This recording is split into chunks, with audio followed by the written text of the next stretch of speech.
Hi everyone, I'm Julie. I'm Bill. Welcome back to our channel. This is like take 400, so we're really trying to make it through this time. So sorry for those of you who've watched our prior videos and who are maybe a little bit tired of hearing about our saga with our 2022 Winnebago Bolt RV. But we figured for those of you who are new and who haven't heard everything that we've been going through, we just wanted to give you this update because hopefully, fingers crossed, it's fixed. Maybe, we hope. But before we kind of get into that, we thought we would just back up a little bit and talk about our first van that we purchased a couple years ago and what we hope to do. So with some of our other videos, you've seen our Sportsmobile that we used to have. That was a 2012 Sportsmobile build. We bought it in 2017. It was basically brand new. It only had 77,000 miles on it. The guy had it garaged for a number of years and he never really used it. So we thought we had found an awesome deal, and we did. And that was kind of our first foray into van life, or camping, at least in a van. We wanted to do van life. That was the goal once the kids were out of the house anyways. Right. And it was a great van. The quality, the craftsmanship, the dependability, it was all really, really good with the Sportsmobile. We had no complaints other than just some personal preference stuff that we wanted to change later as we kind of experimented with van life, experimented with the van, the room, the space, Adding a dog. the way the layout was in the van. We made it work for 5 years. It was great, but we knew when we were going to kind of go full-time, or mostly full-time, that we were going to have to use a different van. Yeah. So first, I just want to give a huge shout out to Sportsmobile. You know, we did buy the unit used, but as we said, the guy had turned it back over to Sportsmobile in Indiana. That's where we found it. We flew out and bought it, and I can't say enough good things about that manufacturer, how they treated us, their attention to quality and detail. Without me even asking, they replaced the toilet because they said we wouldn't want to use a toilet that somebody else had used, and I'm a huge germaphobe. They didn't know that, but it was huge. It was huge. And they helped us rebuild the bed and the couch and just doing a few things that we needed to have done. And before we even left, they gave us coffee mugs, hats, t-shirts that we could wear. Yeah. They put us in touch with different forums and groups and told us where to meet up with other Sportsmobile owners. And we just really felt supported and like we invested in this community and lifestyle that we were really looking forward to joining. So I say all of that because when we upgraded and we did our research into our new Class B van and what we were looking for, we really expected the same. Like we didn't think it would be any different. High quality user community that we could be a part of. We did originally look at the Revels, which obviously has a very big following, big community. It just didn't work for us. The size, the bed was too small, again, for us. It did hit some of the boxes for us, but not all of them. Yeah. So we decided to look at the Bolt. Yeah. If there was a Revel, well, now I don't know if I'd ever buy a Winnebago again, to be honest, but at the time, if there had been a queen size bed, or Storyteller was another great contender. If they built one, Storyteller, if you would build one on a 170 chassis with a queen size bed, we'd be in. Because we've heard wonderful things about you as well. But yeah, so again, looking at this new RV, I mean, the whole reason was I was taking a fully remote job where we were going to be living and working out of this unit almost full time. We do have a place to kind of go refuel and, you know, swap out clothes and that type of thing, a home base, but really this was going to be how we're spending our time. So I have a new fundraising position where I'm meeting with donors throughout the whole Western United States. I might need to be anywhere throughout California, Oregon, Washington, Utah, Idaho, Arizona. It's a pretty big range, and before accepting that position, this was a huge factor in me taking the job because I really don't enjoy flying, especially since COVID, and I don't like staying in hotel rooms because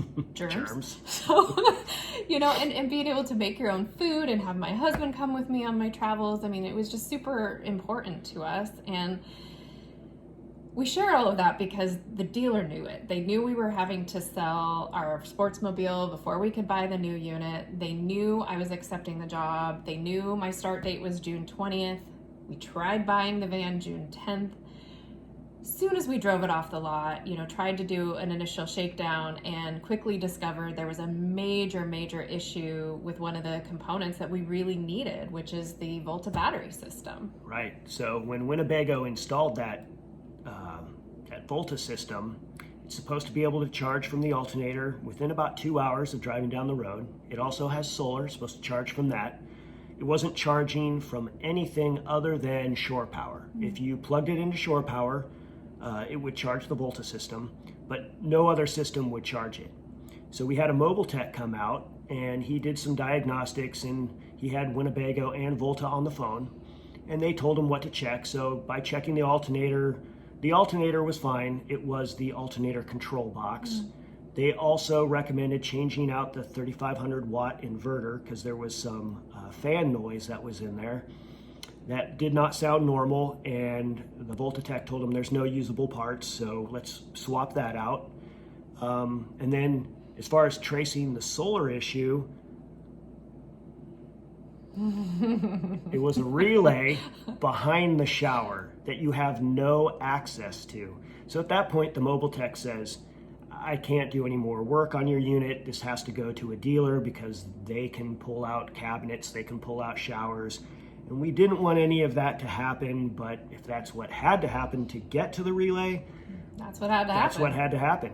So we call up the dealer and they're like, yeah, great, we'll get you in October. I'm like, yeah, no, not gonna work. Not gonna work. So after pitching maybe fit number 1 or 2, I'm not quite sure. I think I'm blacklisted. They were able to get us in on June 27th. So, had to rent a car, drive it up there, rent a car, come back. They said it would take 2 to 3 days. That was the original quote from the serviceman that we were speaking with. They had to wait for the parts to come in. Well, to be fair, when I dropped it off, the coordinator did say she could not give me a timeline based on what the issues were that I told her when I checked it in. Yeah. She said, I'd love to be able to tell you it would take just a couple days, but I can't give you a date because we don't know until we open this thing up. Yeah. So once it's dropped off, that service center didn't want to listen to the mobile technician, even though it was one of their own employees, but she said we have to kind of re-diagnose it all over again. So they took the list of the things that were documented. They started ordering the parts. In my mind, they were ordering the easy things where they didn't have to tear anything apart, the alternator, the DC to DC charger, whatever it was, where they could just attach the wiring that was already there. They were trying that with those components, right. And it didn't work. So now we're going week after week. We're calling them. They're not really calling us proactively, trying to figure it out. We have to be out of our home, our rental here in California in just a week. So time was getting short. I'm working a new job. I'm being called to start traveling. I had to go to Boise, Idaho. I have a trip to Spokane coming up. I have more donors here in California I need to meet with. And now I'm spending money out of our pocket for the hotel rooms, for the gas, for the travel, for the restaurants that we hadn't really anticipated. No. And I don't want to keep doing this. So at that point, we're calling and asking for our money back because we'll just do something else. The dealer we worked with, Rec Van, they don't want to give us our money back. So now they're saying you have to talk to Winnebago, even though we didn't purchase it from Winnebago. So now I'm dealing with their legal department and trying to get records sent back and forth. I'm in communication with several different attorneys under the California Lemon Law. They definitely said we have a case for implied and Expressed warranties. for usage, because they knew that this was something that we needed. We had timelines, we had purposes for which we purchased it, and it was not able to be used for those purposes. We definitely could have had a lawsuit here. But thankfully yesterday they called and they said it's fixed. Now we hope so. We hope to go pick it up later today and that this will be the end of it. And the next video y'all will see from us is going to be out on the road, meeting with people, exploring, sharing some wonderful things. But we're already 2 months into our 1-year warranty as well, and we haven't done a proper shakedown. So we don't know if we're going to find anything else and if we're going to have to take it in for any other warranty work before that, 1 year is up. So needless to say, we're really stressed. We're in the middle of packing, changing jobs, trying to get out on the road, and we still don't have our RV. So one of the things we've been thinking about, and I hope our saga is over. I'm really hoping that this is the end of the story for us and that we can just start using it as we intended. But I'm really upset for all of us. I'm upset for all of us who, we're not independently wealthy. I work for nonprofits. I don't have a corporate salary. I don't have stock options. These were savings that we had that are really kind of for our retirement. We're investing in a lifestyle. We're investing in me being able to travel and, again, help people, help communities, and raise money for great causes. Not to get rich, but this is just kind of what we're trying to do. And to have heard the coldness from them, like they're very, they didn't care, they didn't care that we were having a problem. It was, well, this is the way it is. We can't get quality employees on our lines to build good products, or we can't get the parts to fix the issue for you. Well, any of you who are watching YouTube or hearing the news, that since COVID, these RV industries manufacturers are cranking out units higher than ever before. And they're proud of that, and they're making the profits, and their CEOs are retiring with huge salaries and millionaires at this point. So, and they know the stuff they're pushing off the lots are crap. Garbage. They know it. They do. And the dealers know it. And nobody's pushing back against the manufacturers.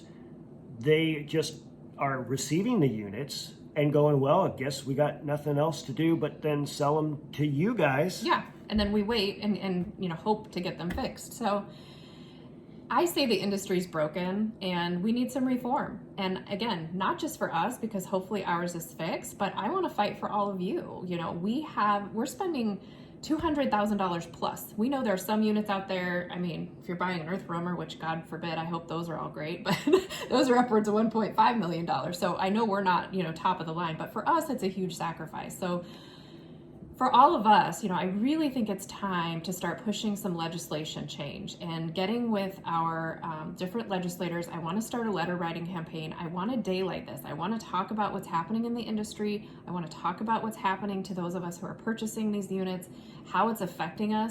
And there needs to be some reform. There needs to be a proper RV lemon law where there's some accountability, there's some teeth behind it, where they have a certain number of days or time to fix it, or we get our money back, or maybe they need to give us a loaner unit that we can use if we're out like this and we have a reason that we need to use it. Unless there's some kind of financial accountability to these manufacturers and to a smaller extent the dealerships, nothing's going to change. No. This problem will continue because nobody's making them hurt in the pocketbook. Yeah, we're the ones hurting in the pocketbook. Yeah, we're the ones who are, shouldering all of this. So, and again, I don't mean this as a bashing thing at all. We lived in Northern Indiana for 12 years. I worked for several of the manufacturers. I worked for Keystone when it was first started. I worked for StarCraft and Dutchman, and there was a period of time in the 90s where I really felt like they were trying and putting out some good products and hiring craftsmen like the Amish that could, install the cabinetry, and there was that pride of craftsmanship. We hear now that they can't get a quality workforce, that nobody's trained, and they can't keep people on the lines, that they're just going to go jump and get another job. But there's a solution to that. They have a choice. They can choose to pay their workforce better. They can choose to provide some additional training. So again, we're not here to bash the industry. Hopefully we have some constructive comments and things that can be done. Definitely, I'm willing to take on the RVIA, the Recreational Vehicle Industry Association. I hear they've been pushing back every time there's supposed to be some reform for those of us on the consumer end. Let's fight back. I can go to Nordstrom, I can go to Walmart, I can go to Amazon, I can purchase a sweater or kitchen appliance or anything else. I don't like it, something's wrong with it, we return it. We get our money back. We get a replacement product in a timely fashion. I do not understand how I can't find or think of another industry where this is acceptable and tolerated. You wouldn't buy a house. Our first house was $90,000. You wouldn't buy that house and not live in it. You wouldn't buy yourself a car and not be able to get yourself to work. So why is it okay that this industry can take our money and then just tell us, sorry, there's nothing we can do for you? So again, I'm really sorry for the rant. I've been bottling all of this up. I don't even know if he'll post it, but I do just want to say that we are blessed. These are first world problems. I totally understand that. I do just also say though that the world is changing. A lot of people aren't buying these rigs anymore just for the weekend warrior trips. We are buying them to work out of them, to live in them. We're putting extra money in them with additional equipment and components, which again, we have thousands on order for that just to make it livable for the purposes that we have. We shouldn't be out like this. That's all I'm saying. And if anybody from Winnebago is watching this, reach out out to us. My whole career has been in manufacturing. I've got ideas. I've got some solutions. You may not like it, but there are solutions out there. You know, we're footing the bill now. Meet us halfway. Yeah. Make a halfway decent product. You're putting out garbage right now, guys. Yeah. And I want to help too. You know, we want to help with that community and, you know, that pride of ownership and really feeling like you're a part of something. And I think that that's missing at Winnebago in particular. Again, Sportsmobile, you got it going on, but you had a 2-year waiting. Yeah, no, so we couldn't wait for that. It seems like the small manufacturers, the guys who are doing the custom vans, you know, Storyteller and those types of guys, you guys are killing it. But we couldn't wait 2 years for a unit. Again, first world problems. Yeah. So that's our story. You know, again, this is not the intent of this channel. It's been this last 2 months really, and we apologize. Thank you for sticking with us. We hope you'll travel with us on our future journeys. We'll be going to Washington in September and hopefully back through California and some other areas after that. Would love to explore with you and share some of our adventures. So thank you for sticking with us. Again, if any of you have had a similar experience, if you're frustrated, if you want to get on this movement with me and help write the letters, help get some legislation passed to have some true reform and protections, consumer protections for RV purchasers, reach out, leave us a comment. I will gladly work with you. And if any of you are thinking about purchasing an RV and you want to know some of the things that you need to look for when buying a unit, we really want to share what we've learned as well, just to try to help protect you in your investment. So let us know if you have any questions there, and we're happy to be a resource for you. Yeah. Thanks, guys. Thanks for watching our video. Again, stay safe out there, be kind to one another, and maybe we'll see you out on the road. See ya.